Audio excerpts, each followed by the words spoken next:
You're traveling through another dimension. A dimension not only of sight and sound, but of mind. A journey into a wondrous land whose boundaries are that of imagination. Your next stop? The Twilight Zone.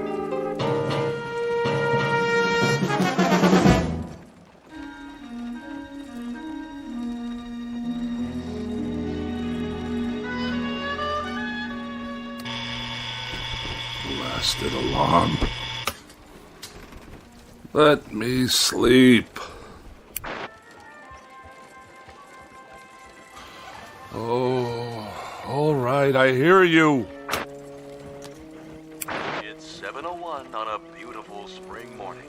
What's so beautiful about it? And this is Mike Munn, here with some more sunshine music on your favorite listening station, Radio K-Rand. Oh, you shut up. So, whether you're on the way to work or just waking up, relax. We'll be with you all day long, bringing you melodic masterpieces around the clock. Off, I say. I did not set this radio to go on at all. And before we start another set of timeless hits, here's a special message for one of our favorite listeners, Bartlett Finchley. What? Mr. Finchley, we know you're out there, so put on a happy face. Take some time to smell the coffee. And remember, we love you madly, but we'd love you even more if you'd get out. Nobody wants you here, so you may as well pack up and get out now. We'll see about that. Of all the outrageous gall.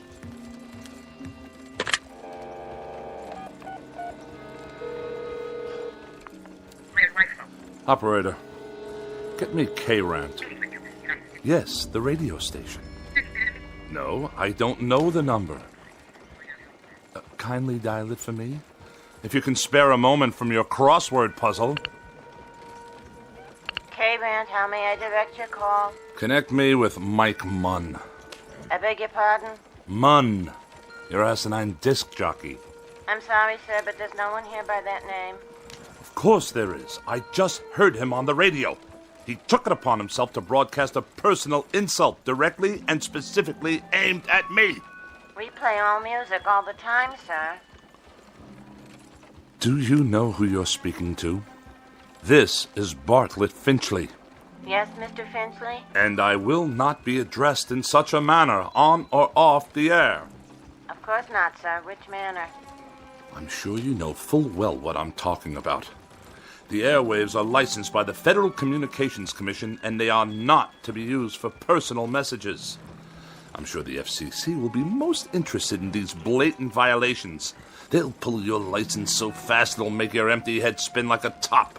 But we don't have disc jockeys. We don't broadcast any messages at all. Only beautiful music 24 hours a day. Plus commercials, of course. Let me speak to your station manager. Yes, sir. Please hold. And don't you dare place me on hold, you high school dropout.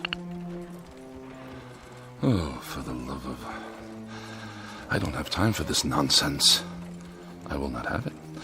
I'll write a blistering letter to the FCC that will knock this rinky-dink station off the air. Hello?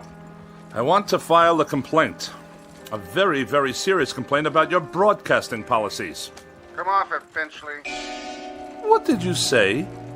Get off your high horse and give it a rest. Or you're out of here. You low-life nincompoop. How dare you address me in that fashion? I'll have you fired on the spot. What is your name, you cretinous subhuman? Don't you hang up on me! Hello? Hello? Hello?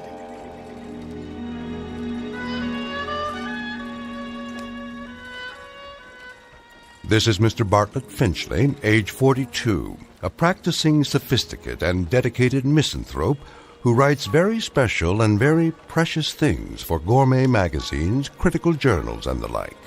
He's a bachelor and a recluse with few friends, only devotees and adherents to the cause of tart sophistry. He has no interests save whatever current annoyances he can find to occupy his mind. He has no purpose to his life, except the formulation of day-to-day opportunities to vent his wrath on the mechanical contrivances of an age he abhors. In short, Mr. Bartlett Finchley is a malcontent, born either too late or too early in history, and who, in just a moment, will enter a realm where muscles and the will to fight back are not limited to human beings. Next stop for Mr. Bartlett Finchley, the Twilight Zone. And now, the Twilight Zone and our story, A Thing About Machines, starring Mike Starr, with Stacy Keach as your narrator.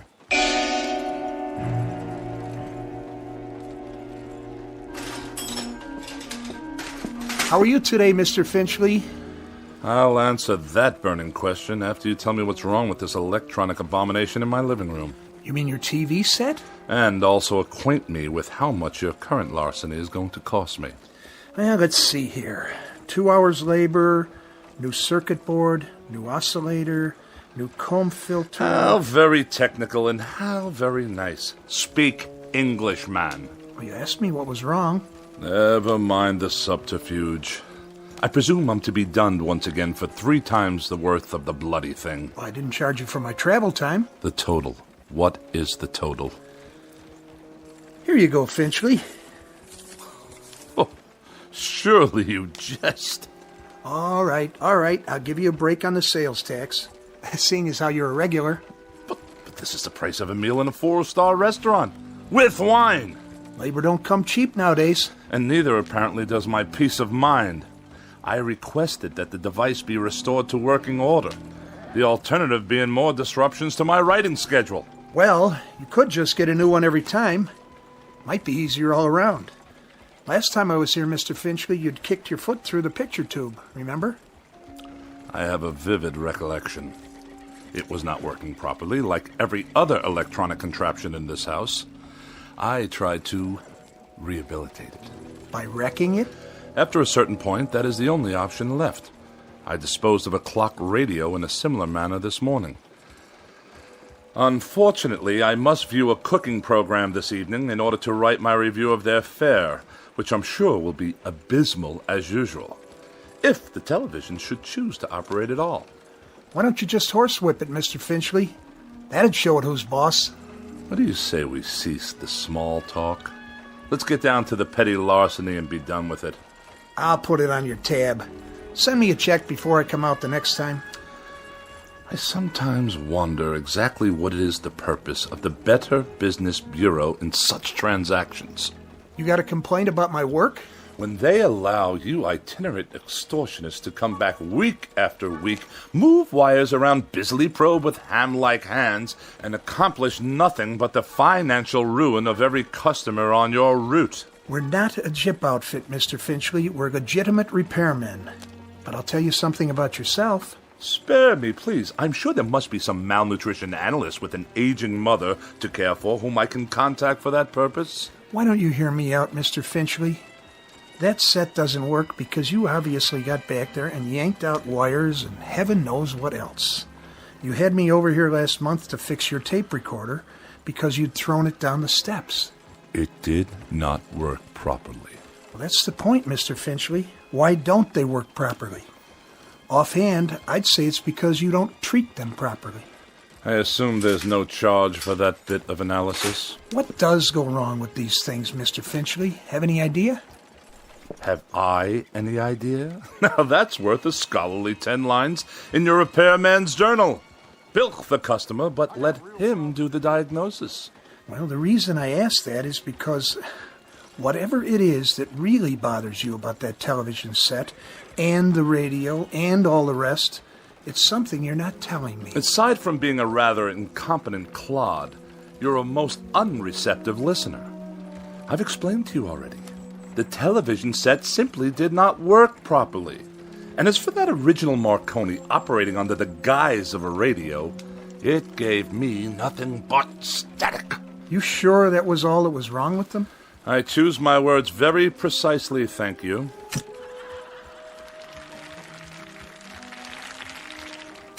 Well, there you go. TV's okay again, for now. I'll send you a complete bill, Mr. Finchley. Of this I have no doubt. Finchley, what is it with you, anyway? With me? What with you and machines, that is. Any type of machine, as far as I can tell. Just curious. You don't have to tell me if you don't want to. If it's something personal.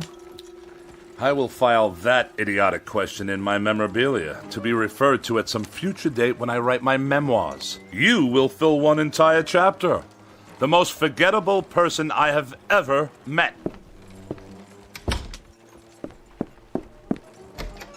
It just so happens, you boob. It just so happens that every machine in this house refuses to cooperate on any level. They behave as if... There! You see what I mean? Enough! I said that will be just about enough of that. Stop! Stop! Stop! Please!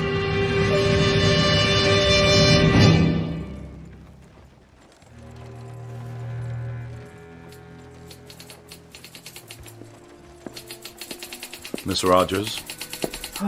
Yes, Mr. Finchley? Let me see the pages. Yes, sir. Is that all you've done? That's all I've done. 2 articles and 1 column, almost completely retyped, 40 pages in 3.5 hours. That's the best I can do, Mr. Finchley. It's that idiotic gadget of yours, humming and clicking away. I suppose it's about to break down, too. It's perfectly fine for a typewriter if you'd let me use a word processor. My words don't need processing. They've already been diced and sliced by the most perfect processor known to man, the human brain, which in my case comes with a great deal of priceless expertise. But a computer would increase the speed. I wouldn't have to worry about ribbons, correction tape. The solution to that, Miss Rogers, is increased accuracy. I'm extremely accurate, Mr. Finchley, and it's not my speed that's the problem. This is an old-fashioned, out-of-date technology. If you'd allow me to bring a computer in here... Oh, no! Not in my house. More unnecessary bells and whistles. Thomas Jefferson wrote out the preamble to the Constitution of the United States with an inkpot and a feather quill. It took him only half a day. Then why don't you hire Mr. Jefferson? Did I ever tell you with what degree of distaste I view insubordination? Oh, yes, many times, often and endlessly. What are you doing? What does it look like? I'll tell you what, Mr. Finchley. From now on, you can get yourself another girl. Somebody with 3 arms and roughly the same sensitivity as an alligator. Then the 2 of you can work together till death do you part. As for me, I've had it. And you are going where? Where? I think I might take in Bermuda for a couple of weeks, or Mexico, or maybe a quiet sanitarium on the banks of the Hudson. Now, Miss Rogers. Any place where I can be as far away as possible from the highly articulate, oh so sophisticated bon vivant of America's winers and diners, Mr. Bartlett Finchley. Miss Rogers, you don't mean that. And surely you're not serious. You've even got me talking like you. But I'll tell you what you won't get me to do. You won't turn me into a female Finchley with a pinched, scornful little heart and a mean, petty, yellow, jaundiced view of everybody else in the world. Miss Rogers, please. Please don't leave. I beg your pardon? I wish you'd reconsider. Speak up, I can't hear you. I wish you'd stay for a little bit longer. You what? I don't mean to work. All that can wait. Then why?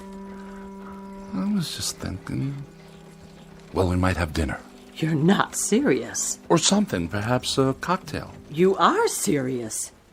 I am. I'm not very hungry, and it's too early for cocktails. What's your trouble, Mr. Finchley? You sound like a half-hearted orphan whose idea of a lark is a square dance at the local grange. I'm merely suggesting to you, Miss Rogers, that we observe the simple social amenities between an employer and a secretary. I thought we'd go out, even taking a show or something. How very sweet, Mr. Finchley. Thank you, but no, thank you. Tonight, I'm taking a hog-calling lesson. You know what a hog is, don't you, Mr. Finchley?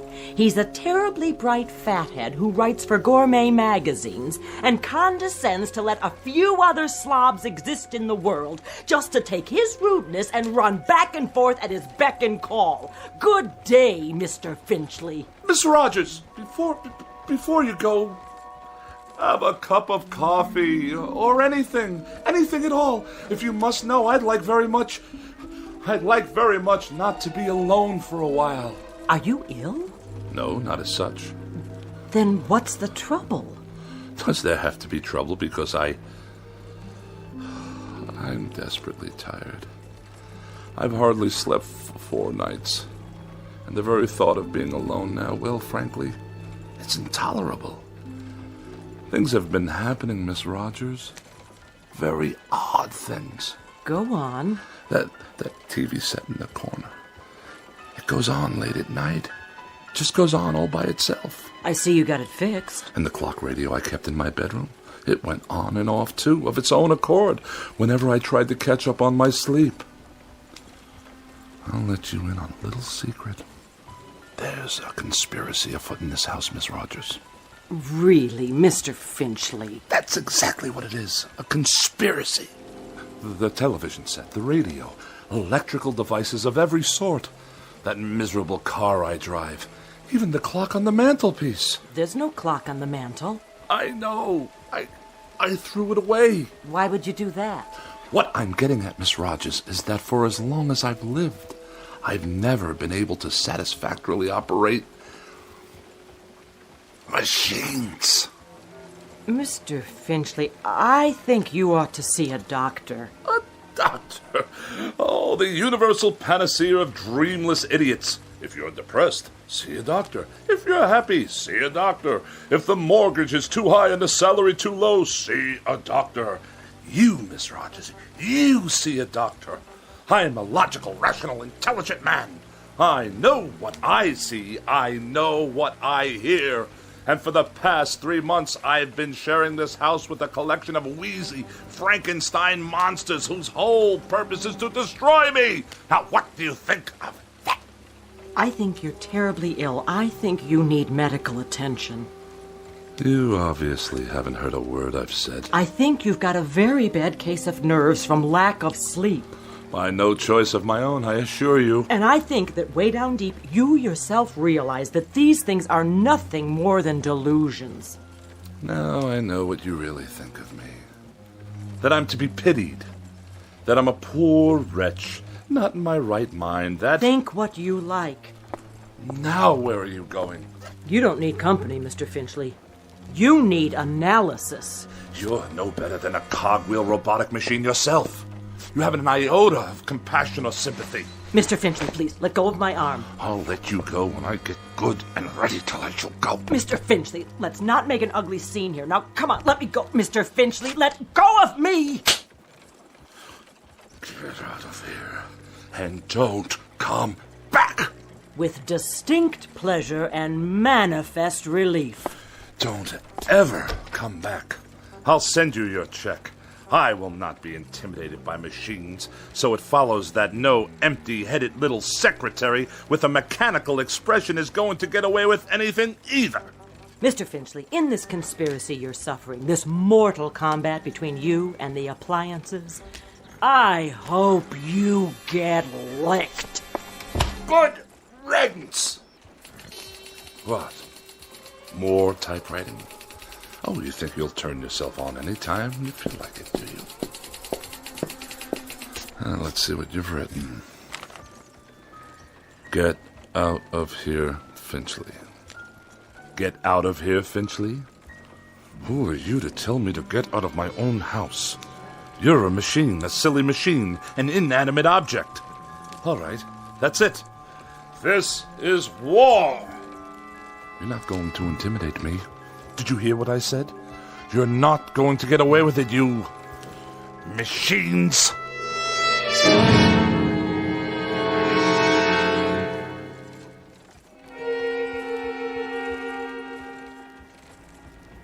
Nice day, huh?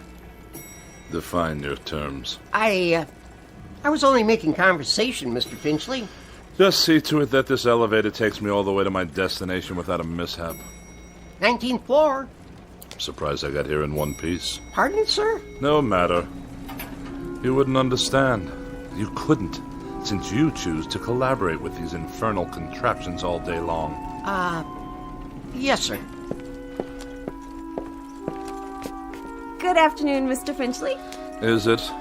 I just meant... I know what you meant. The warm, languid weather outside, fluffy white clouds scudding across a pale blue sky. The sort of day when a young woman's thoughts turn to romantic mush. Disgusting. Mr. Finchley, I assure you Well, I'll have none of it. Do you hear? Excuse me. Editorial department. Ah, another telephone. Mr. Alexander Graham Bell's most loathsome invention. It undoubtedly knows my whereabouts at all times. Please hold. Mr. Finchley, did you want to see the editor? No need. I simply wish to drop off my manuscripts for the next issue, the reviews and the personal opinion column. Oh, and kindly note, the final pages are handwritten this time. Oh, did your computer crash? By no means. My typewriting apparatus is in the shop. Actually, I prefer this method. It allows me to make last-minute revisions directly from my hand to your eye, as it were. I'll tell them it's here. Then I shall take my leave. Out into the blinding white heat of the cruelest month. Reflux Publications. Iron Gourmet Magazine. Just a moment, please.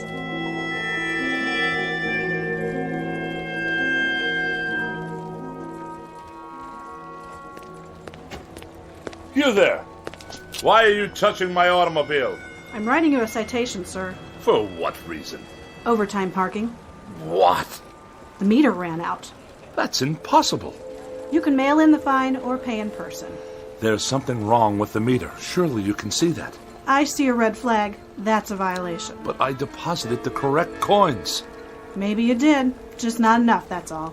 On the contrary, I've been gone for 13 minutes. I inserted coinage worth exactly 30 minutes. Well, it doesn't look like it. Then the meter's not working properly. Take it easy. You don't want to break city property now, do you? It's already broken. Definitely and absolutely. It runs too fast. Any fool can see that it did not register a full 30 minutes after swallowing my money. If you want to contest it, court hours are 8 to 5, plus night court on Tuesdays and Thursdays. This is a gross miscarriage of justice. I'm just doing my job, mister. Here's your citation. Have a nice day.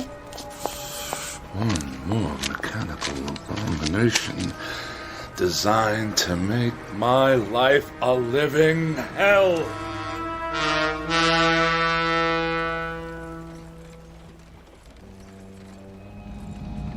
One side, madam. You, sir. Move your vehicle out of my way. Watch it, Mac. Watch what exactly, you imbecile? This is my lane. Park it, Pops. Who's all the insolent? Get that rail trap off the road. Stand aside. Bartlett Finchley is at the wheel.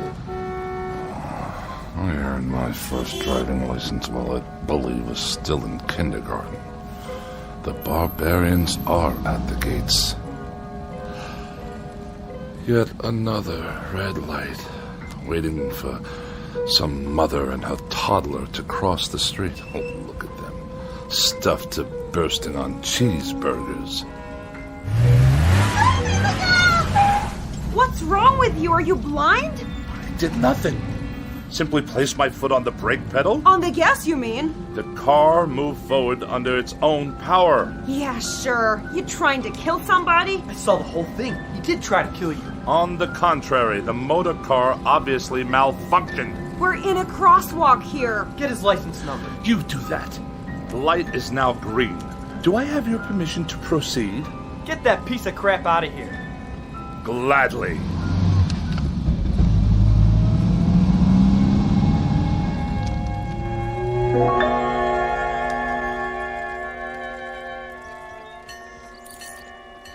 Pardon me, attendant. If I may be so bold. Yeah. When will you be finished with the repairs? On the old four-door?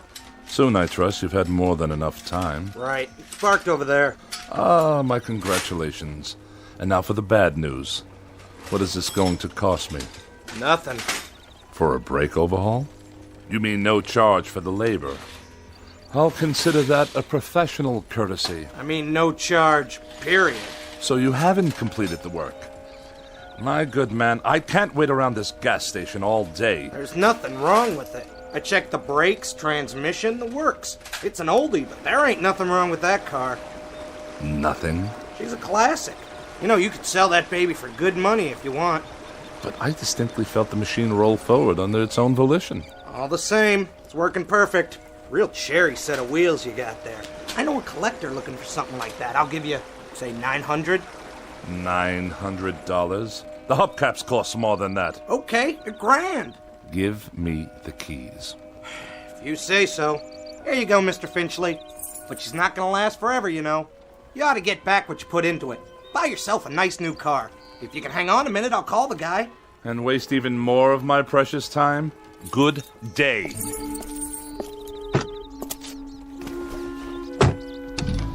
Wait up!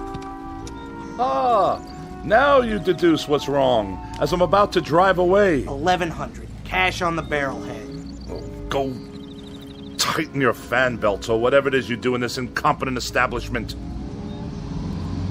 Knuckle-dragging dolt. At least I can hear some decent music. Get out of here, Finchley. More abuse. Just go, Finchley. We don't want you here. Pack up and get out. Before it's too late.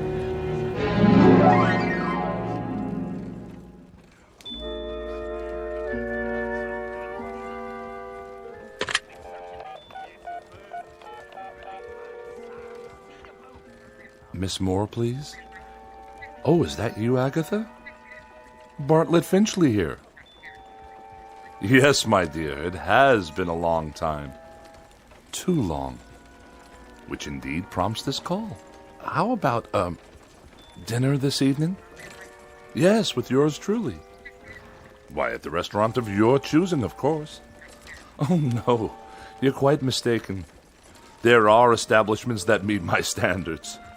In this city, well, I'm sure there are. Well, it is short notice. But yes, I see. Some other time, then? I'll call you again. You have my pledge on it. Not at all. And good evening to you.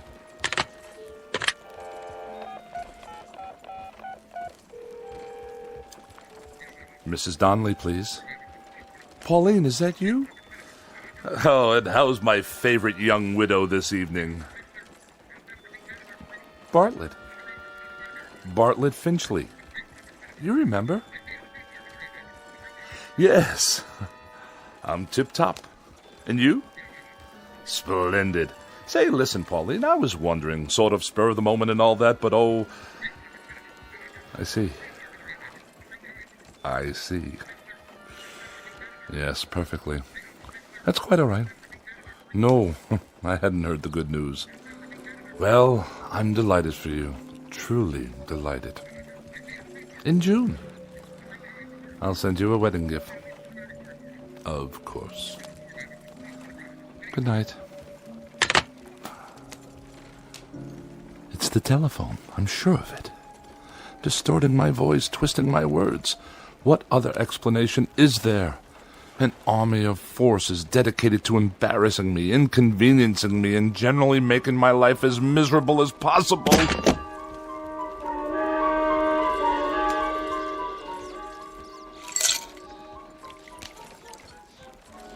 How much longer, may I ask? The phone's all fixed, Mr. Finchley. One in the bedroom, too. So you say? Yeah, she's operating all right now. Had to replace a handset, though. Shouldn't give you any more trouble. I'm deeply indebted. Convey my best to Mr. Bell for his reliable invention. Yeah, sure. Is there something else? Well, you tripped over the cord. Is that what you said? If that's what I said, you may rest assured that's what happened. Well, you're the boss, Mr. Finchley. Reason I asked, though, those wires sure looked like they were yanked out. Do they now? Proving what a vast storehouse of knowledge the phone company has yet to acquire. Okay. So long, then. Have a nice night. I shall certainly endeavor to do so. One thing. Yes? The thing about phones, though. What? Well, you see, they're just like any other piece of electronics. You have to be careful. Treat them right. Because if you don't, they won't do what you want. Kind of like people, I guess. Kick them to the curb, and they won't be there when you need them. You get back what you give out. But, well, I figure you know that already, don't you, Mr. Finchley? A smart man like you. Good night. So be it. Another evening alone. Just as well. At least this way I'll have the company of a person of quality. Yes, welcome once again to Dinner for One on the Eating Channel. Tonight we prepare a bright and breezy repast guaranteed to liven up any kitchen. Oh, spare me. 3 new and exotic courses imported from jolly old England. For appetizers, a wonderful discovery called the Scotch egg, followed by an exquisite cold watercress sandwich. And the traditional pièce de résistance, bangers and mash. Sound exciting? Well, it is. So sit back and enjoy and keep a pencil and paper handy.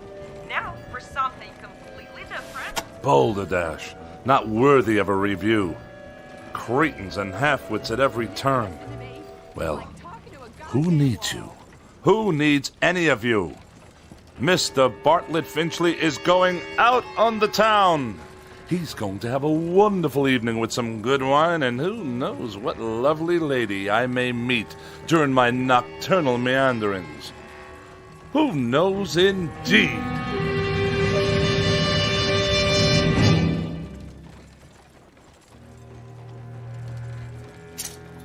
Dinner jacket, white shirt, and the red cravat. No, the blue.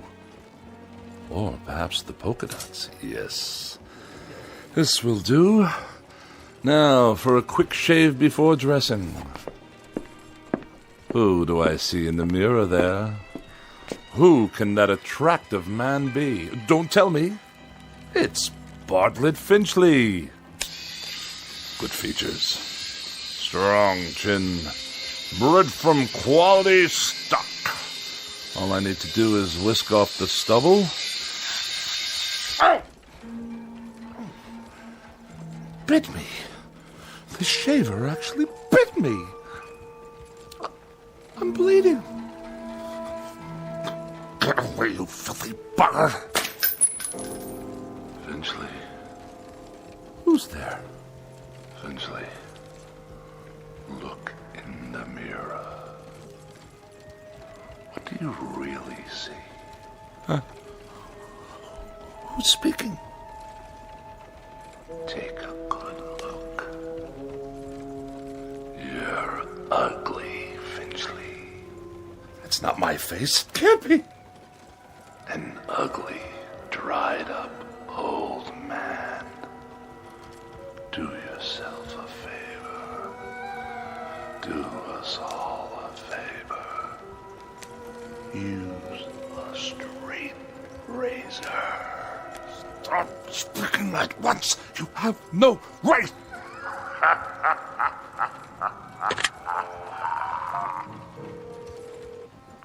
Hello, operator. Get me the police. Someone's in my house. Hello? Hello? Finchley, get out of here. Stop! Stop this! You Finchley? Oh, thank God you're here, officer. At your car? What? The car in the street. Yes, it is. What about it? She rolled down the driveway, almost hit a kid on a bike. Yeah, my son. But the brake was on. The emergency brake? You better get it fixed. I just did. This afternoon. Don't you believe him, officer? Car rolled right down the driveway and into the street. You're lucky you didn't hit somebody. Then you'd really be in hot water. Got the keys? They're in the other room. Better get them then. I want to put on some clothes while you're at it. Look at him standing there in his underwear. I have a robe on, madam. Some robe?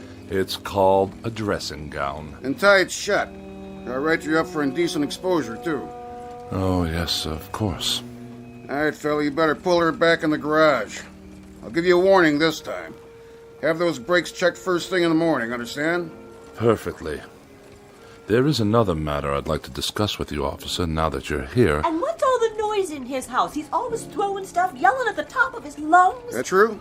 No, I fell, that's all. Tripped and fell on the stairs. That why your face is bleeding? Precisely. What's the other matter? Matter? You said you have something to discuss. It's difficult to explain. You wouldn't understand. Evening then, Mr. Finchley. So is he gonna move his car or what? In one moment, madam. For now, you may remain on my property until I return with the keys. At that time, I should like you to be out of my yard.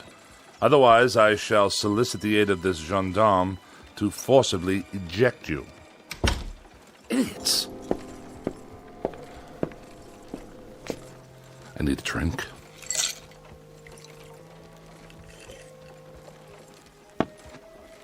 Perhaps one more.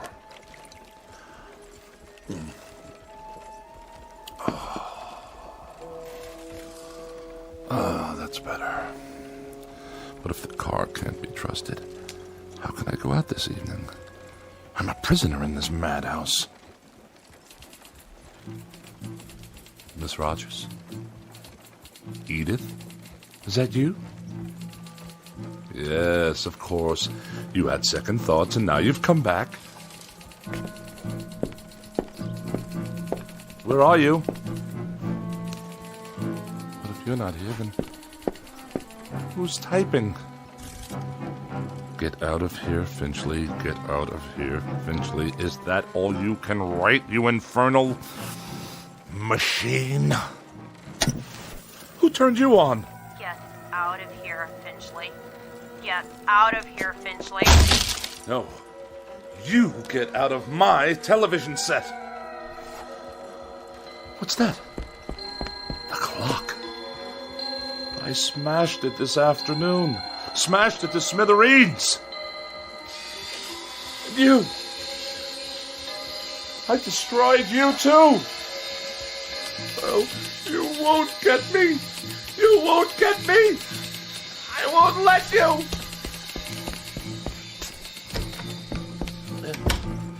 Help me, please. Someone. It's Bartlett Finchley, your neighbor. Let me in. It's that crazy man again. Don't let him in, Mom. He tried to kill me. I didn't. The car did. Don't you understand?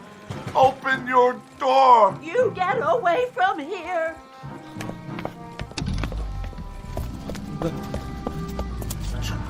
You can't follow me. You're only a car. My car. Stop. There's no one at the wheel. You must stop. I demand it. Back to my house. Then it can't follow me to the house. Locked. Wait. I have the keys after all. It can't get in here. I'm safe now. Safe. Oh, where's the light switch? Burned out. Just as well. I'll hide here in the dark until the car goes away. Yes, that's it.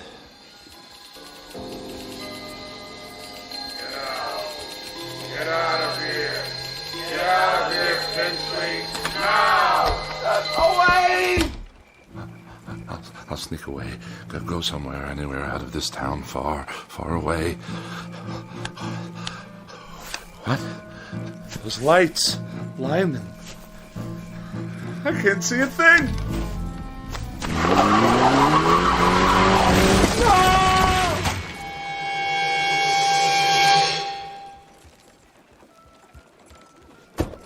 I have your 1019 on Woodlawn Drive. What is the status? Cancel that call for backup. Paramedics have arrived, waiting their decision. Do you have a positive ID? Finchley, first name B for Bartlett. Stand by, 10-4. That man. He was running in his bathroom. Never saw anything like it. What's his condition? Flatline. He's gone. I'll put him down as DOA your arrival. Heart attack? That's what it looks like. What happened here, you know? Neighbors said they heard him shouting about something last night. He sounded scared. What about? Well, whatever it was, he took it with him. Was he out here? Right here on the porch, slumped down against the door, eyes wide open like he saw a ghost. I figure he's on his way to his car. Which one? At the curb. Never got to move it like I told him. Must have been drunk. You can smell it on him. Good thing he forgot his car keys or he might have done some real damage. Yeah. Not now, though. Poor old guy. He was a royal pain, let me tell you. That's all over now. Maybe he did see something. Who knows? Maybe so.